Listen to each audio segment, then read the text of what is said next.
याद रहे, जो अपने देश का नहीं हुआ वो किसी का भी नहीं होगा।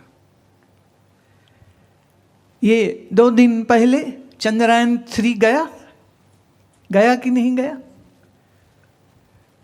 ये इतनी बड़ी सफलता जो हो रही है वो जिन बड़े विकसित देशों के द्वारा संभव नहीं हो रहा था, वो भारत के हमारे वैज्ञानिकों ने किया। और उनकी टीम में करीब करीब आधी महिलाएं हैं। 2 साल पहले मेरे एक शिष्य, वो भी इसरो में काम करते थे एज ए साइंटिस्ट, और जो टेक्निकल उनका काम था वहाँ पर, तो वो जब भी यहाँ मेरे पास आश्रम में आते थे तो बड़े उत्साह से वो बताते थे कि हमारा प्रोग्राम इस टाइम नासा से बेटर है, नासा से कम नहीं है। और नासा की भी अगर मैं बात कहूँ तो उसके फर्स्ट 2, 3, ये 3 जो ऑफिसर्स होते हैं वो हमेशा गोरा रखते हैं, नीचे सारे या तो इंडियन है या चाइनीज है। स्पोक्स पर्सन जो है बस वो एक उन्होंने गोरा रखा होता है। और अगर कहीं ये सब भारतीयों को सद्बुद्धि जाग जाए और ये सारे वापस इस देश में आ जाते हैं तो इनके लिए अपना ना गूगल चलाना आसान रह जाएगा, ना फेसबुक चलाना आसान रह जाएगा। बहुत बड़ी कंपनीज को हेड जो कर रहे हैं वो लो मिडिल क्लास के या मिडिल क्लास के वो लड़के लड़कियां थे जिन्होंने यहीं रह करके मेहनत करी। अपने देश को गाली दे करके विदेश में सेटल होने की जो सोच रखते हैं, मेरे मन में उनके लिए कोई इज्जत नहीं। और ये बिल्कुल बात सच है। मुझे जो भी कोई बताता है मैं बाहर जा रहा हूँ तो मैं हमेशा पूछती हूँ क्यों? बोला बीटेक करने जा रहे हैं। मैं अपने यहाँ का बीटेक अच्छा है कि बाहर का बीटेक अच्छा है? हमारे IITs, हमारे IIMs better than world class. पर ये जो मन में एक धुन सवार हो गई है कि डिजाइनर कपड़े पहनो, आजकल के तो इनके गीत और संगीत भी सब गाड़ियों के ऊपर, जूतों के ऊपर, लड़कियों के ऊपर और शराब के ऊपर। 4 चीज़ें हैं जो गीतों में रह गई। मैं तो लास्ट जब जालंधर में थी तब भी मैंने कहा था कि पंजाब को हो क्या गया है। कहाँ यहाँ लेखनी थी अमृता प्रीतम की, लेखनी थी यहाँ पर प्रोफेसर संतोख सिंह की, भाई वीर सिंह की। क्या वो लिखते थे? पंजाबियत क्या थी? अगर जानना ही हो तो थोड़ा इतिहास पे नज़र मारिए। महाराजा रंजीत सिंह का राज्य जो है वो ईरान के बॉर्डर से शुरू होकर के प्रयागराज तक था। तब इस बीच में जितने देश आ रहे हैं, वो अफगानिस्तान हो, पाकिस्तान तो खैर 47 में बना है, और इसमें कुछ जम्मू कश्मीर भी है और इसमें कुछ हिस्सा लद्दाख का भी है। प्रयागराज तक उसकी सीमा लगती थी। सोच के देखिए, लगभग पूरा उत्तर भारत महाराजा रंजीत सिंह के पास था। कैसा योद्धा आदमी, कैसे उसके जनरल थे।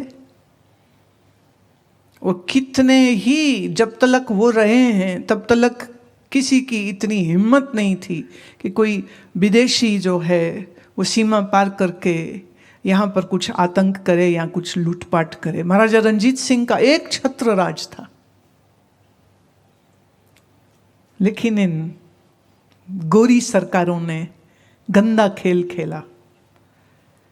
इनके मृत्यु के बाद इनके इकलौते पुत्र दलीप सिंह को वो पहले से ही के इंग्लिश ट्यूटर्स आते हैं, फ्रेंच ट्यूटर आते, बच्चे को पढ़ाएंगे। और उनकी सेना में भी कुछ अंग्रेज लोग थे। और ये 6 साल के दलीप सिंह को अपहरण करके ले गए थे। महाराजा रंजीत सिंह की पत्नी को जेल में डाल दिया था। कसूर क्या है उसका? कुछ समय तक वो काशी के एक नदी के बीच में, वो किला आज भी है जहाँ पर उनको रखा गया। और फिर किसी एक समय पर महारानी ने बड़ी अकल लड़ा के दासी का भेष बना के वहाँ से वो फरार हो गई थी और नेपाल पहुँच गई थी। कहाँ महाराजा रंजीत सिंह की इतने बड़े शासक की पत्नी, और कहाँ उसको एक कोठड़ी में बंद करके रखा गया था। और जो ये कहते हैं कि अंग्रेजों ने तो देश को ट्रेन दी, डाक दिया, पोस्ट विभाग दिया, सड़कें दी, कितनी तरक्की करी, वो कैसे पागल लोग हैं। सड़कें बनाई तो लूट का माल पहुंचाने के लिए, बंदरगाह बनाए तो जहाज़ों में सोना चांदी सामान यहाँ का लाद करके वो इंग्लैंड ले जा सके। ये इसके लिए उन्होंने आपके लिए कुछ नहीं किया था। अब उनको गर्मी लगती है इसलिए दार्जिलिंग और शिमला को उन्होंने बनाया ताकि वो वहां जाके इंग्लैंड जैसा मौसम का सुख भोग सके। कितना ये और समझ नहीं लगती है कि कैसे कैसे आप जाइए लंदन और ख्याल करना वहां जितनी बड़ी आपको इमारतें दिख रही हैं वो भारतीयों का खून निचोड़ के बनी है। यहाँ की कपास, यहाँ की रेशम यहाँ से बाहर चला जाता था और यहाँ के लोगों को मारा जाता था, पीटा जाता था। आपको वहां जाकर के सुख होता है। मैं जाती हूं तो मुझे इतिहास दिखता है,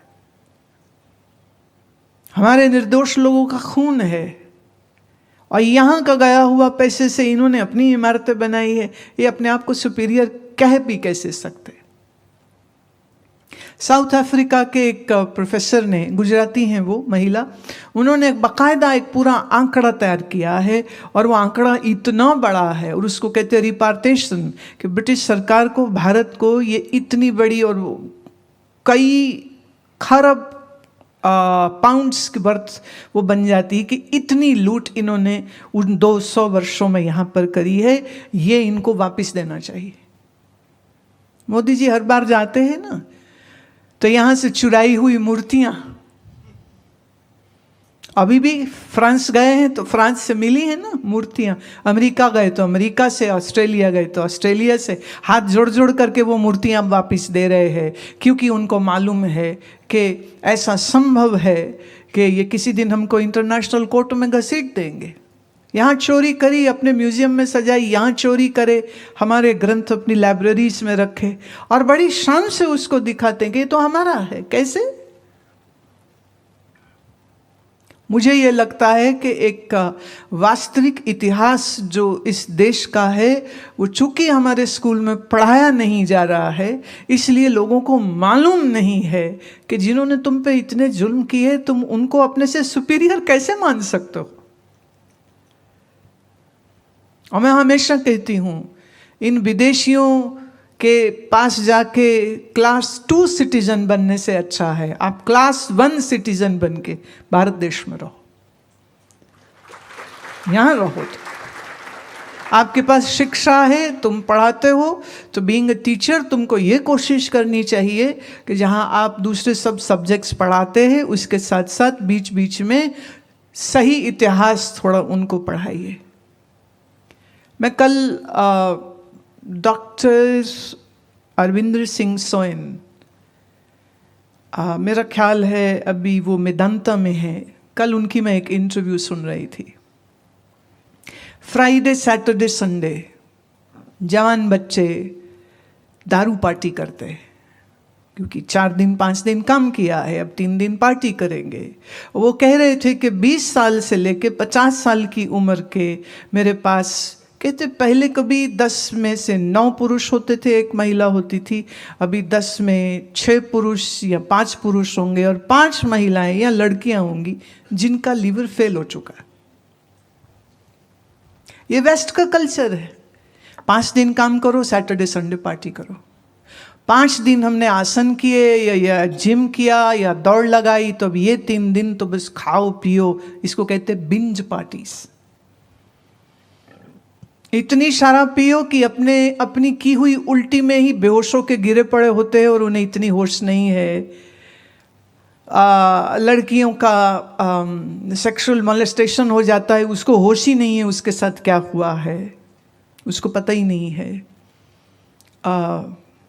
और उनका ये कहना है कि ये जो बिंज पार्टी हो रही, वो कहते नहीं हम तो वाइन पीते, wine is good for heart. Who said so? तुम 2 गिलास वाइन पियो या तुम 20 ml विस्की पियो या तुम 15 ml कुछ और शराब पियो, तीनों का असर एक ही होगा और वो है आपका लीवर को ख़राब करेगी, आपके लीवर के सेल्स को मारेगी और उसमें मौजूद जो ग्लूकोज है वह आपके लीवर में जमा होता है, फैट सेल्स बन जाते हैं और सीधे स्टेज 4, सीधे स्टेज 3 फाइब्रोसिस टू सिरोसिस, दोनों में से कुछ भी हो सकता, और सीधा पे ट्रांसप्लांट। ट्रांसप्लांट का मतलब है कम से कम 40 से 50 लाख का खर्चा, और अगले जीवन के कई साल इम्यूनोसप्रेसेंट गोलियां खाते रहो, और बहुत कुछ खा नहीं सकते, और बहुत सी इन्फेक्शंस और जाने क्या क्या। और ये शुरुआत कहाँ से हुई है?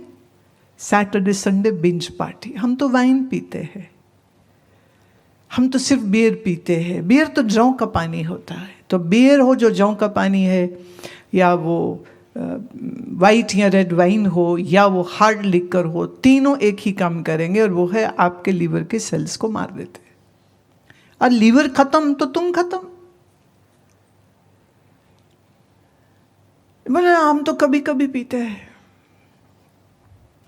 डॉक्टर्स बोल रहे हैं अगर आप एक रात ठीक से नहीं सोए, मतलब रात भर आप पार्टी करते रहे, आप सोए नहीं हैं, तो शरीर को अगले 20 दिन लगते हैं उस नुकसान को ठीक करने में। और अगर आप हर रात ऐसे कर रहे हैं और साथ में शराब भी पी रहे हैं, बहुत सारा मीठा खाते रहते, बहुत सारा फ्राइड खाते, बहुत सारा मैदा खाते हैं, burger, pizza, fries, chicken, meets, जो भी कुछ आप खाते हैं, ये आपके पूरे सिस्टम को इतना डाउन कर देता है, और शरीर बेचारा लड़ लड़ के थक जाता है, तो फिर कैंसर हो जाता है, फिर ट्यूमर्स हो जाते हैं यहाँ वहाँ। तो क्या ये ज़रूरी नहीं कि हर स्कूल, हर कॉलेज में, मतलब 8वीं के बाद से इस तरह के लेक्चर्स होने चाहिए? क्या ये आवश्यक नहीं है? और माँ बाप को लगता है उन्होंने पैसे दे दिए बच्चों को, अब उनकी जिम्मेदारी खत्म, चल बेटे तू घूम ले, फिर ले, सिनेमा देख ले, बाइक दे दी, कार दे दी, तू खुश रह। वैसे भी हिंदुस्तान में ना पुत्तर, ये जो पुत्तर सिंड्रोम होता है, पुत्तर बिगाड़ के रखे होते, बिस्तरे में पड़ा रहेगा, कोई काम धाम नहीं है, खा पी के, मैंने उससे कोई एक्सपेक्टेशन भी नहीं होती, कोई ना मुंडा है, कोई गल नहीं, देर से आया कोई बात नहीं, शराब पिया कोई बात नहीं, लड़की घुमाया कोई बात नहीं, ये कोई बात नहीं, यही चलता रहता है डायलॉग। कल वो पी पिला के मारे पीटे, कोई बात नहीं, कल अपनी बीवी मारे, कोई बात नहीं, बच्चे पीटे, कोई बात नहीं, और औरतों के साथ रिश्ते रखे, कोई बात नहीं। फिर क्यों? क्योंकि लड़का है, वो कुछ भी कर सकता है। समाज पागल हो चुका है। अफसोस इस बात का है, दोष इसमें कहीं ना कहीं ज्यादा उन माँ बाप का है जिन्होंने छोटी उम्र के इन बच्चों को धर्म का परिचय ठीक से नहीं कराया। मुझे बड़ा अच्छा लगता है ये 7 साल का बच्चा लवित प्रश्न पूछ रहा है, अर्जुन है 7, या ये भी 7 साल का है। ये जब से पैदा हुआ है तब से अपने माँ बाप के साथ यहाँ आश्रम में आता है। पैदा अमेरिकन माँ से हुआ है, लेकिन प्यार ये हिंदुस्तान से करता है।